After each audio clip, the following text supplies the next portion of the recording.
in that assassin playstyle and set the tempo. Honestly, it's a little tough to say. I mean, the Lunox gets locked in here. You were saying, Dave? Yeah, what we're trying to say is, even though we want to see the assassin matchup, but it seemed like Echo, they're locking Joy, locking the Fredrin. That means like one of those two might go jungle here, like with a really high possibility. I mean, it's likely that you can even go with Fredrin Silent and Joy mid sometimes, right? But the chance of that happening in the entire M4, I think so far we haven't yet to see a Joy mid, right? It's Joy jungle. Yeah. But not melee. Well, here's the thing. You brought up a really interesting point about like switching it over into the EXP lane. I just have the sneaking suspicion that we might actually see, you know, Fredrin go into the EXP lane, and then after that, Joy gets thrown over into the jungle as a way to kind of, you know, deter Carteezy from playing an assassin. Play something tanky, and I quote-unquote might still get my assassin later on if I am Kyrie. Oh man, so with that Hayabusa ban, that's taking out the Fanny too. Yeah. They might even use that last ban towards another assassin if they really want to. But I mean, still, the Ling, right? Unless they really want to go against the Ling here. That's a possibility. But just the fact as well that if Valentina is across from you for Onic Esports, Echo's got to be really careful how they approach that. Because, I mean, even right now, if Valentina just goes and takes that Kaja, the Divine Judgment available to them, then that pickoff potential is there, especially paired up with this Lunox, and we saw that combination, that relationship between those two heroes alone, and there it is, the Ling is banned out. Oh, this is, I don't know, I'm already sweating. The Ling's already banned out, people are focusing on those assassins, but Yaoi specifically quotes that he really wants to fight with Keyboy on the M4 stage. I don't know why. It seems that his heroes are the same as mains. He's also very good at positioning and getting pickoffs. I'm guessing that Yaoi is seeing a lot of himself in Keyboy, strangely enough. Yeah, I'm really excited because I'm biggest fan of all the support roam players, right? Usually we've seen them getting the least highlights, but we all know here on the casters that the difference in the support, the difference in initiations are the difference in the game. You know, who can play more aggressive? We talk about in the early series that we had today, which is the team who engaged first usually wins the game. And that's exactly what we're going to see here. And Yaoi said it very humbly, right? I want to play against my opposition here because it depends. It's going to see, like, you know, who is going to be the better tank here. And let's see the draft. The Kufra taken out. And we have Melissa making the first debut in M4 as well as Xavier. All right.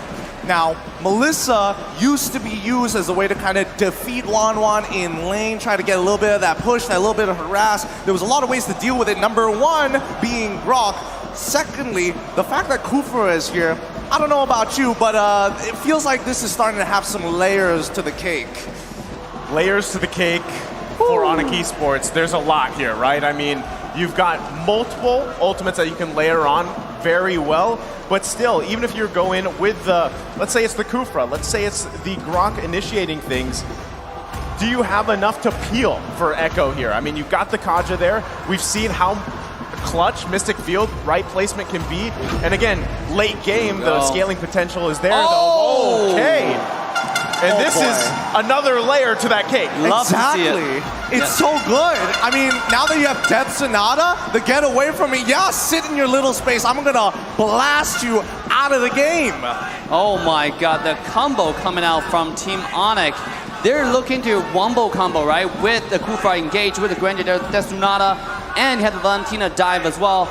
This is the combo versus the peel, right? Echo is more peeling in this game. It's very uncharacteristic, almost the opposite from what we've seen of Echo in the previous stages. So this is a completely different playstyle coming out from Echo. I'm excited to see how they pull off this Melissa play. You really have to protect the Melissa, but can you do it in front of all this dive? It's tough. It's a really tough one here. The only way to decide it is when we jump into the land of dawn. Have a look at the audience here right now. Whether you're from the Philippines or whether you're from Indonesia, the watch party outside as well. Good luck to everyone because this battle is going to be bloody. Welcome to game number 1 in this best of 5 between Onic Esports up against Echo. Man, and just like that, jumping into this one. And I gotta say, the crowd here feels in a way different because I feel like there's actually some people on the Philippine side that love Kyrie too, and of course Coach Yeb. So you have these different chants going on here. But again, the team that strikes first blood in the series is gonna be massive for them. For sure. And honestly, I feel like no matter what, the Philippines is winning at the end of the day, whether you like it or not. There's a player and a coach from the side of Onyx, but this is Melissa's debut. Assassin Dave, walk me through these lanes. What should we expect in these early laning phases and where their resources should be invested in? I mean, it seems like so far, early game, it's been pretty peaceful on both sides. In bottom lane, it's a Joy versus a Grok. If you be a little bit of tanky on Grok, Joy's not going to do anything. The same thing, vice versa, other side. But speaking of that, in the mid lane, though, yep, Keyboy. Find a little bit of poke, but not going to be too much. On the top side, Lunox versus Melissa, it's going to be like similar stuff. Like, you know, even trade off, but you're not going to see too much. It's going to be pretty peaceful laning phase. Again, it comes down to Keyboy versus Yaoi. Who is going to engage first? Keyboy does have the early game advantage because he is Kufra. Speaking of that, here we go. Not looking good here. Onic Esports wants the first blood. Kyrie on the mark. Able to take down Yaoi with that Death Sonata, and it just played out so perfectly. I don't know about you, but it does kind of feel that Onic needs to make that first move all the time. They cannot play defensively against Echo, and Echo generally is going to be much better at the counter engaging, stopping this aggression. So now they have to take full advantage of the early game to start their lead.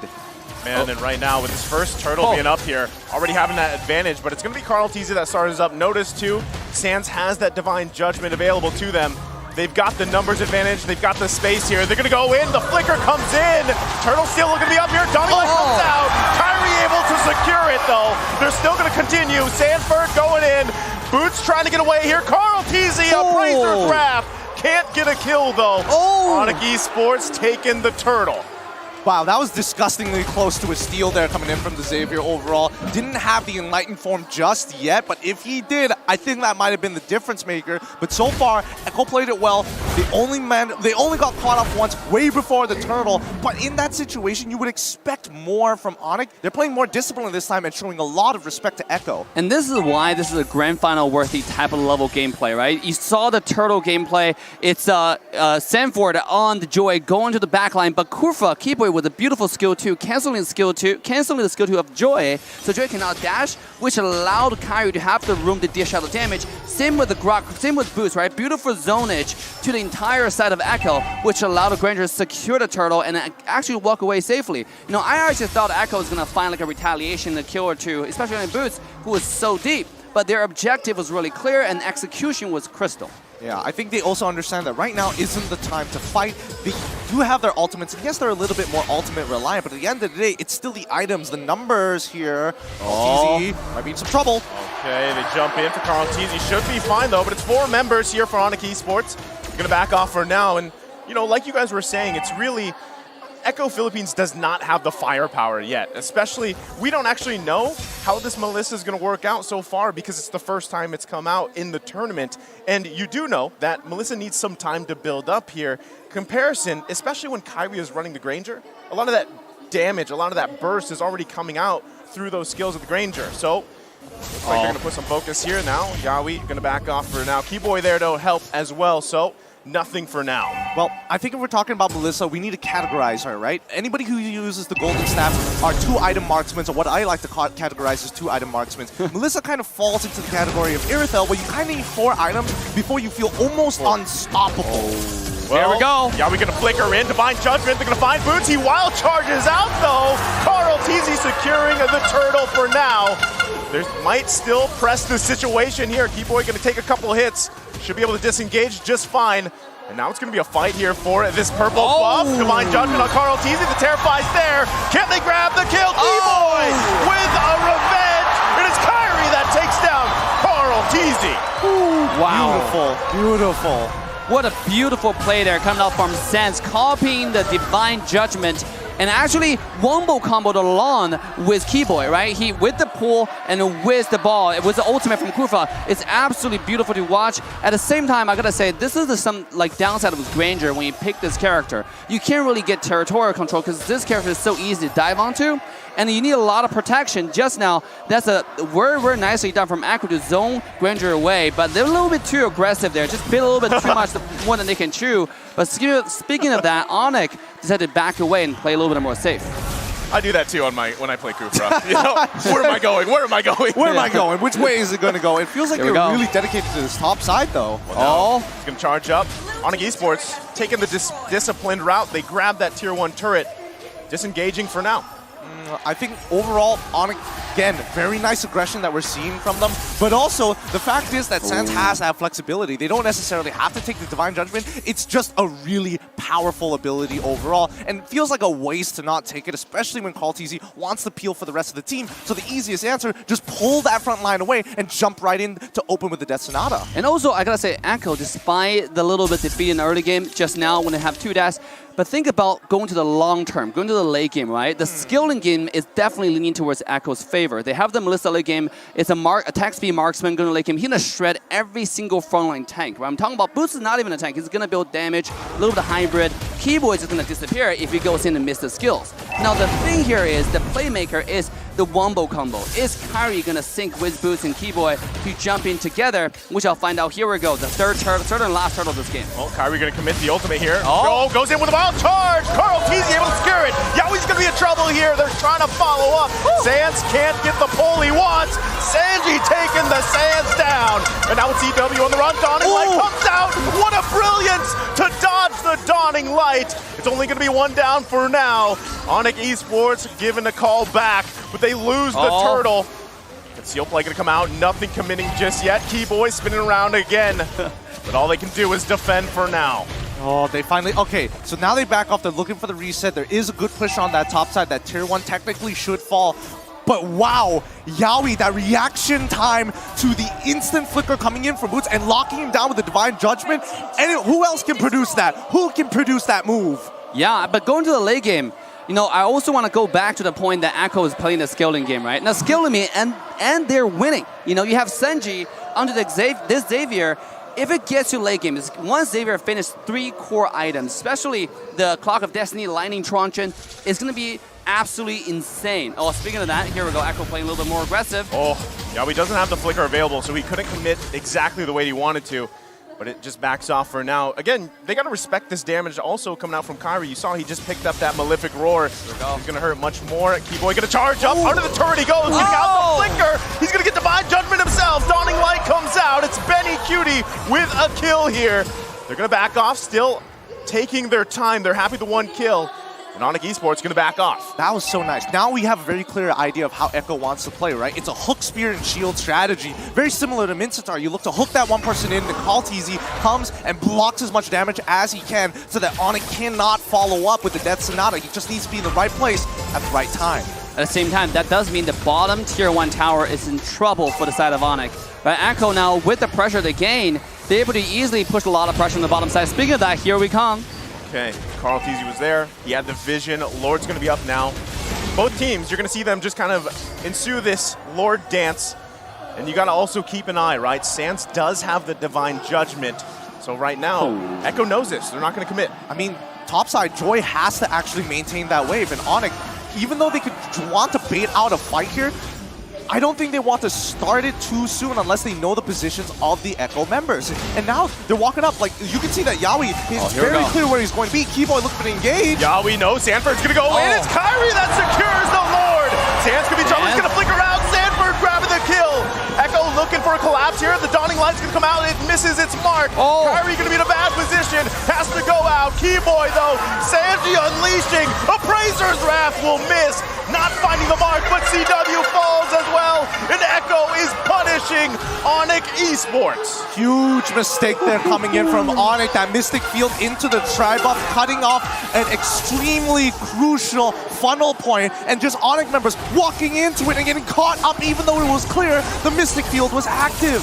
Oh my god, and that's just show you how deadly Joy can be on the EXP laner. He literally won week 5, right? He walked in, popped the Vengeance, and what are you gonna do? Sense just died and Kyrie was trying to help. Nobody can help, you know, because it's so tanky. He has immunity to claw control. At the same time, if you hit him, it's like hitting yourself. But worse, he doesn't have a shield, has an ultimate, just to take all the damage that reflects onto you. So, what a beautiful, beautiful character. Beautiful pick here, in this case, to dive on the carry and dive on the Sands.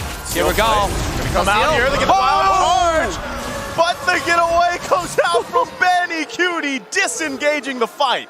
Great reaction time coming out from Echo. Boots needs to realize that he's becoming a little bit more predictable, and he needs to make sure that his passive is on a line when he does it. Even the smallest 0.5 gap in his passive can get countered. This is nuts. This is absolutely nuts. Let's take a look at the items of the power spike. Melissa already finished 3 core items. His damage online is not going to be really good against tanks because he doesn't have any penetrations, melee damage, and critical damage. Look at Granger though. It's Hunter Strike, Malefic Roar. This guy is being pure penetration. It's just going to be that burst of skill damage. Here we go. Oh no, are we going to find his target here? Keyboy's going to be in trouble. Razor's round to come down, but the stun comes out. A massive revenge. Yaoi's in trouble. Carl DZ falls. It's Onic Esports trying to turn the tide. But look at Sanford. Double kill for Benny Cutie as well. It looked so good, but it turned out bad for Onic Esports. What a counter engage here. You think you're gonna take out your boy Keyboy. He makes the play after absorbing and soaking so much, but Benny QT, Inspire and a quick puppet chunking out 4 people at once. I have to see his items. I need to know, how did he do this? He is building pure burst right now. Speaking of that, it also is a tough pass for CW. He has to find the flanks, he has to find the Ruby DD combo onto the backline, because if he doesn't, this is going to spell trouble or doom for Onic Esports. I mean, again, this is a skilling game. The later it gets, the worse it gets, and there are 2 hyper carries for Echo side, right? You have to worry about the Xavier, you have to worry about the Joy, you have to worry about the Melissa. I mean, which one do you go to? As long as they don't overlap the position, you have to find the most important one. I think at this point right now, it is going to be Benny QT. Yeah, it's, I mean, you have a really big decision here to make on who you're going to focus if you're Onic Esports here. And especially if Sands can get that Divine Judgment. They're going to force Echo back off this Lord the best they can, but Carl TZ still going to continue it. They're going to look for the advantage the way they can. Also, Sanford, keep an eye on him, making his way down to the Lord fight. He'll conceal play gonna come out. Keyboy gonna get caught with the Divine Judgment. Can he get away from there? Tyrant's Rage comes out. Keyboy's still gonna be alive. Carl TZ falls into the bush. Mystic Field comes out, Dawning Light, they get the flicker, but look at Sanford! Under the turret he goes! Still looking for another kill! Onic Esports shutting him down, paying the price, but Benny Cutie's still here. Boots in a bad position, but Echo's gonna call it off for now. Oh, Keyboy's still alive. My God. Okay, 2-for-1 trade. It works out for Onic, but I think now is the right time to talk about battle spell economy right now, because that's the only difference maker for Onic to be able to get in and out of fights consistently. Without their battle spell, they can't really force outplays. They cannot really get as much value as they want to out of their Wild Charge or even the Tyrant's Rage. Here we go. Another potential fight here, but this Lord is so very important to break even for both sides. Oh, Echo right now maintaining about 2,000 to 3,000 gold lead. At 30 minutes into the game, that's almost nothing. You're absolutely right about the battle spells. For Echo, they still maintain a lot of flicker. I see 2 flicker with Retry. Meanwhile, for Onic Esports, they're down to 1, and that's on Boots alone, right? If he's able to find a flank, oh, here we go. Speaking of flank, Sanford gonna start it up again. Yawi gonna go in, he grabs the target. Kyrie still able to get out here. Lord still the work done. Keyboy finds Yawi. Carl TZ gets the retribution off, and Benny Cutie gonna be able to unleash here. It's a double for now. Echo Philippines still gonna look for another. Mystic Field comes out. The Dawning Light finding 2. Sanford pressing the situation. Kyrie, the outplay comes out. It's Sandy that falls. Oh, that has got to feel so bad for Sanford. He popped the Vengeance, he had everything, but the damage was just way too much. Sands, please don't die here. Okay, he's still alive, but it's terrible. Oh! Benny Cutie! Okay, is he okay? Are we He's all right, now? he's all right. All right, my blood pressure isn't though. oh my God, what a back and forth game so far. The team fight, just when you think it's gonna lean towards one side, it turns around and lean towards the other side. I mean, at this point, like, I don't even know. Onic can still have a chance because their mechanic is so good. You've seen the dive just now come from Sanford. I really thought Sanford was going to get to the backline and kill Sands along with Kyrie, but that's not what happened. They turned it around. Can I just say, Melissa's having an amazing debut here in M4, and that's what we're seeing. You know, Sands able to get that Divine Judgment. That could be crucial for them. They got to be careful here how they juggle this Lord around, protecting the top side here. Seal play is committed. Onic Esports still going to hold on just fine for now. Sanford trying to clear at that mid lane. Onic Esports still able to hold the high ground for now.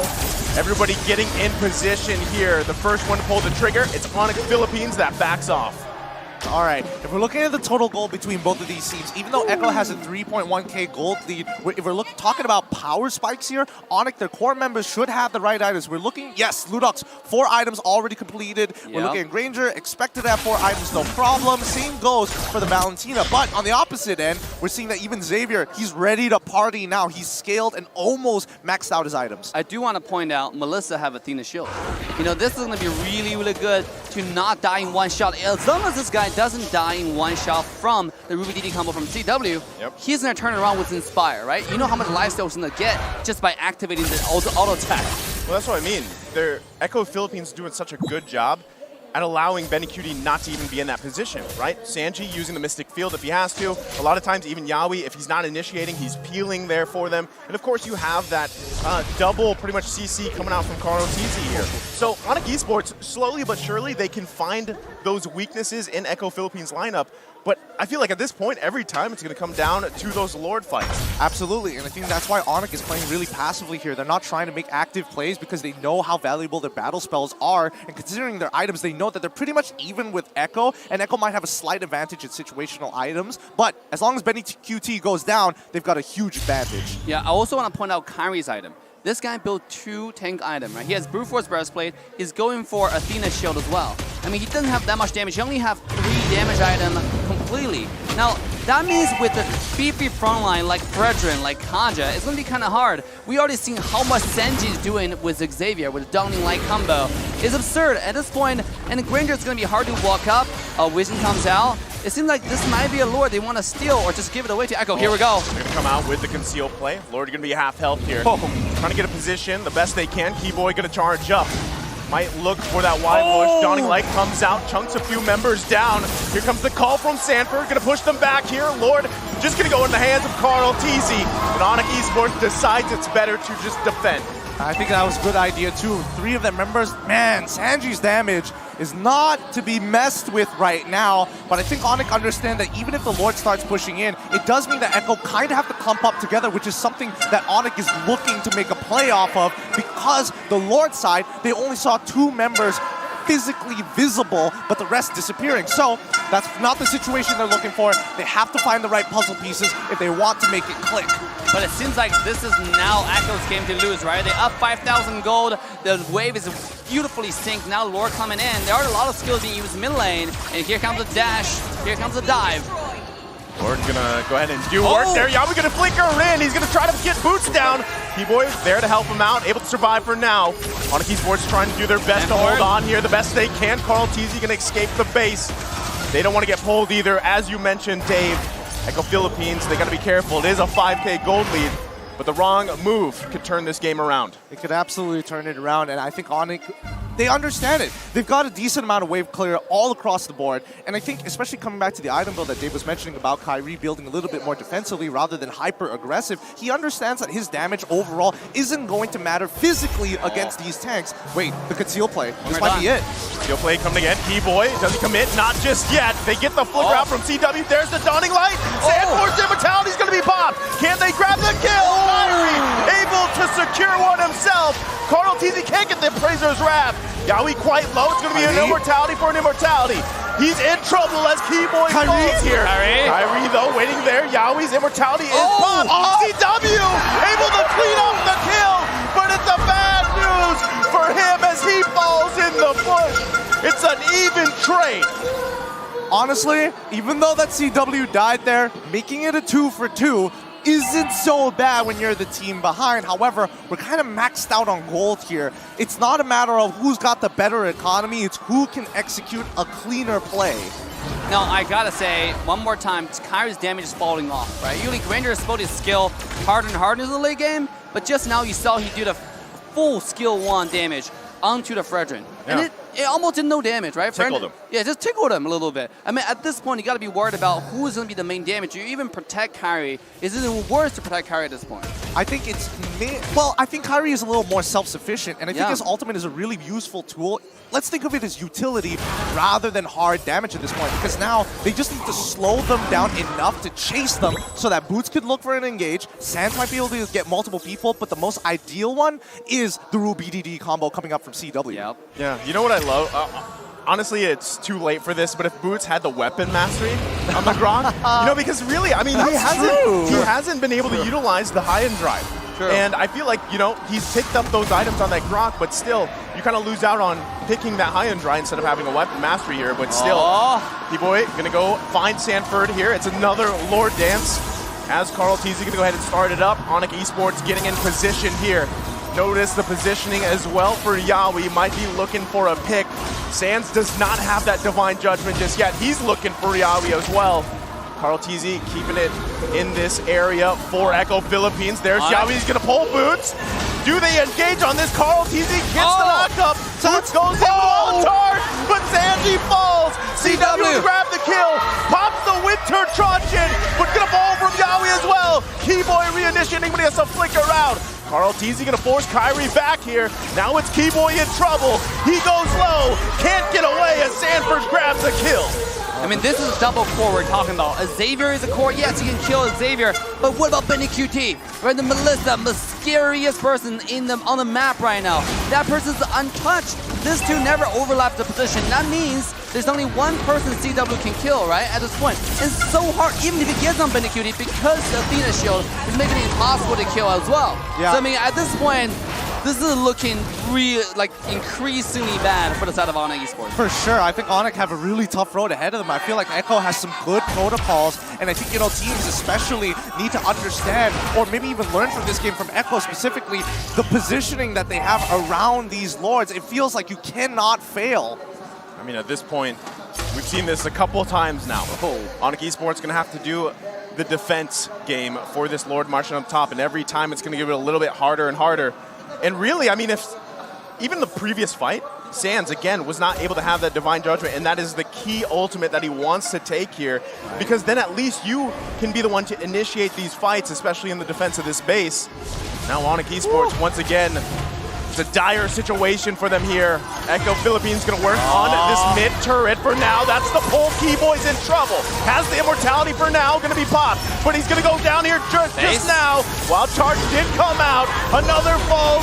Dawning Light's gonna come out. They have to work on the Lord. Echo Philippines working on the Crystal. Another falls here, and that's gonna be it as Echo Philippines draws first blood in the series.